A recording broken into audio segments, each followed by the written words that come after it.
की third video है related to your chapter third acid base and salt. Last lecture में या last video में मैंने आपको बेसिसिटी एंड एसिडिटी तक करवाया था। अब आपकी कुछ डेफिनेशन है, जैसे कि आपकी एक्वेस सॉल्यूशन होता क्या है। अगर आप एसिड और एल्कलीज को वाटर में मिलाते हो तो जो आपके पास सॉल्यूशन आता है उसको एक्वेस सॉल्यूशन जो है वो कहा जाता है। जैसे आपको नज़र आ रहा होगा, the solution of all the acid and the alkalis in the water are called the aqueous solution. ये जो है आपका होता है। अब हमने एसिडिटी या बेसिसिटी के बेस पर हमने अपने एसिड और बेस को हमने क्लासिफाई किया हुआ है। जैसे लास्ट लेक्चर में मैंने बताया था आपको, बेसिसिटी का मतलब होता है कि आपका एक जो मॉलिक्यूल होता है एसिड का वो कितने H पॉजिटिव आयंस रिलीज़ करता है, वो तो होता है बेसिसिटी। आपका एक मॉलिक्यूल जो होता है बेस का वो कितने number of the OH negative ion produce करता है, वो आपका होता है एसिडिटी। तो उसी के बेस पर हमने अपने एसिड को डिवाइड किया हुआ है, मतलब type of acid on the basis of the basicity. Monobasic, dibasic, tribasic. Mono का मतलब होता है सिंगल, डाई का मतलब होता है 2 एंड ट्राई का मतलब होता है 3। तो आपको नाम से क्लियर हो रहा होगा कि जो एक सिंगल H पॉजिटिव आयन देता है मोनो बेसिक, डाई मतलब 2, तो जो 2 H पॉजिटिव दे रहा है वो डाई बेसिक, और ट्राई मतलब 3, जो 3 H पॉजिटिव जनरेट कर रहा है। तो monobasic acid ionise in water to give only 1 H positive ion per acid molecule. कि भाई अगर हम HCl को वाटर में मिलाते हैं तो पर हर एक आपका एसिडिक मॉलिक्यूल्स आपका किस में टूट जाएगा, एक H पॉजिटिव में ब्रेक डाउन हो जाएगा। जैसे कि आपको यहाँ दिखा रखा है कि HCl जो है वो जब आयोनाइज होता है तो H पॉजिटिव और Cl नेगेटिव में ब्रेक डाउन होता है। तो यहाँ पर एक ही तो H पॉजिटिव है, इसलिए इसका नाम क्या रखा गया है, मोनो बेसिक एसिड रखा गया है। अब उसके बाद आपका आता है डाई बेसिक। डाई बेसिक आपके क्या होते हैं, डाई बेसिक आपकी वो एसिड होते हैं जो क्या प्रोड्यूस करते हैं, टू H पॉजिटिव आयन पर एसिडिक मॉलिक्यूल जनरेट करते हैं, उसको हम डाई बेसिक बोलते हैं। ट्राई बेसिक क्या होता है, जो 3 H पॉजिटिव आयन प्रोड्यूस करते हैं आयोनाइज होने के बाद, वो आपके ट्राई बेसिक एसिड कहे जाते हैं। जैसे आपको इस फिगर में दिख रहा होगा, स्ट्रॉन्ग एसिड है आपके जो 100% डिसोशिएट हो जाते हैं। जैसे आपका hydrochloric acid H positive Cl negative में क्या होता है, आपका ब्रेक डाउन हो जाता है। H2SO4 जो है आपका, देखो यहाँ पर ना आपका 2H पॉजिटिव है, 2H पॉजिटिव निकल रहे हैं पर मॉलिक्यूल पे, तो इसलिए डाई बेसिक है। HNO3 यहाँ पर आगे 3 आएगा तो ये 3H पॉजिटिव, डैट मीन आपका ये क्या है, आपका ट्राई बेसिक एसिड है। Okay, come to the next point. इसी के अकॉर्डिंग हमने अपने बेस को भी डिवाइड किया हुआ है, type of the base according to your acidity. Acidity का मतलब यहाँ पर क्या है, कितने OH negative ion per molecule generate हो रही हैं, तो 3 हो रहे हैं। एक मोनो एसिडिक बेस होता है, डाई एसिडिक होता है, ट्राई एसिडिक होता है।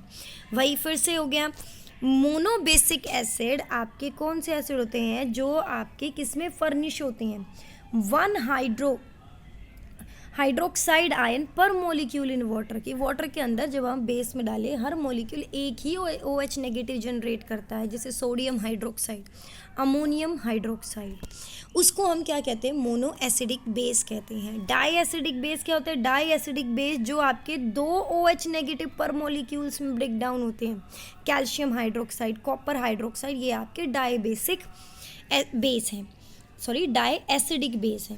अब आता है ट्राई एसिडिक बेस, क्या होता है, जो किस में टूटता है, 3 OH नेगेटिव पर मॉलिक्यूल इन वाटर, जो 3 मॉलिक्यूल में ब्रेक डाउन, जैसे एल्यूमिनियम हाइड्रोक्साइड, फेरिक हाइड्रोक्साइड, ये आपके कुछ एग्जाम्पल होते हैं। नेक्स्ट आपका जो आता है method that are use for making the acid. Acid को बनाने के लिए बेसिकली हम 2 मेथड मोस्टली यूज़ करते हैं। एक तो डायरेक्ट मेथड होता है जिसको सिंथेटिक मेथड भी बोलते हैं। इस मेथड में हम क्या करते हैं, डायरेक्ट कंबाइन कर देते हैं अपने एलिमेंट को। जैसे आपने हाइड्रोजन लिया और क्लोरीन ले लिया, दोनों को आपस में रिएक्शन करवा देंगे। जैसे आपने हाइड्रोजन गैस ली और आपने क्लोरीन गैस ली, दोनों को डायरेक्ट कंबाइन करा दिया, तो आपके पास क्या बन गया, HCl बन गया। फिर उसके बाद आपका जो नेक्स्ट आता है फ्रॉम द नॉन मेटल, कि आप नॉन मेटल का भी यूज़ करके आप अपने एसिड को बना सकते हो। जैसे कि इस मेथड के अंदर आपको सबसे पहले नॉन मेटल चाहिए और आपको ऑक्सीजन की प्रेजेंस में उसको हीट करना है। पहला स्टेप क्या, आपने जैसे सल्फर लिया नॉन मेटल और उसको ऑक्सीजन की प्रेजेंस में हीट कर दिया तो सल्फर डाइऑक्साइड, अगर आपको और करवाना है तो उसको और हीट करवा दो तो SO3। फिर उसके बाद जो आपके पास जो प्रोडक्ट आ रहा है उसको आप वाटर में मिला दो, जैसे आपको इस स्टेप में दिखाया गया। तो जो आपके पास यहाँ एसिड आएगा वो आपका क्या होगा, आपका एक जो आपके पास प्रोडक्ट आएगा वो आपका क्या होगा, आपका वो एक एसिड होगा।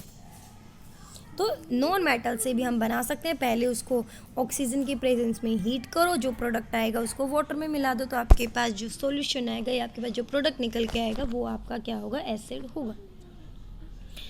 Method that use for making the base, आप बेस को भी बना सकते हो इन्हीं चीज़ का यूज़ करके। सबसे पहले जैसे आपको क्या मेथड आता है, नो मेटल का यूज़ करके।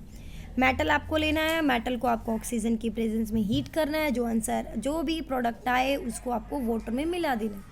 Na लिया, मेटल है, उसको ऑक्सीजन की प्रेजेंस में हीट कर दो तो Na2।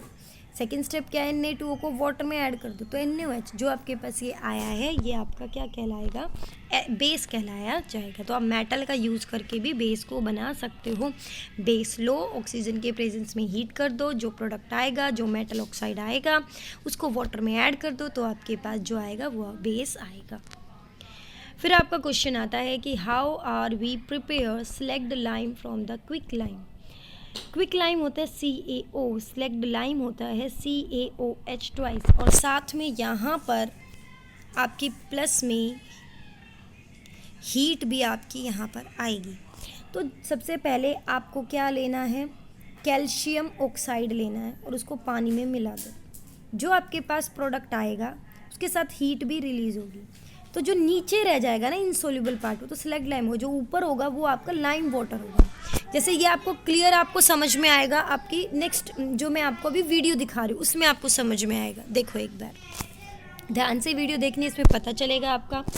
क्विक लाइम लेना है, क्विक लाइम से आप कैसे लाइम वाटर और स्लैग्ड लाइम बना सकते हो, और ये रिएक्शन आपकी हाईली एक्सोथर्मिक होती है क्योंकि इससे हीट जो है वो रिलीज होती है। We'll require quicklime, distilled water, beakers, spatula, glass rod, test tube, dropper and lime water. Take a small quantity of lime water using a spatula and transfer it into a beaker. Thermometer, glass rod. Slowly add water into the beaker so that quicklime remains submerged in the water.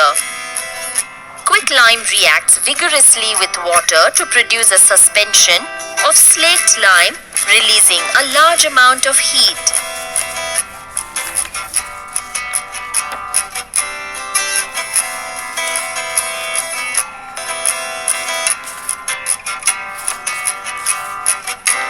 Leave the beaker undisturbed for some time.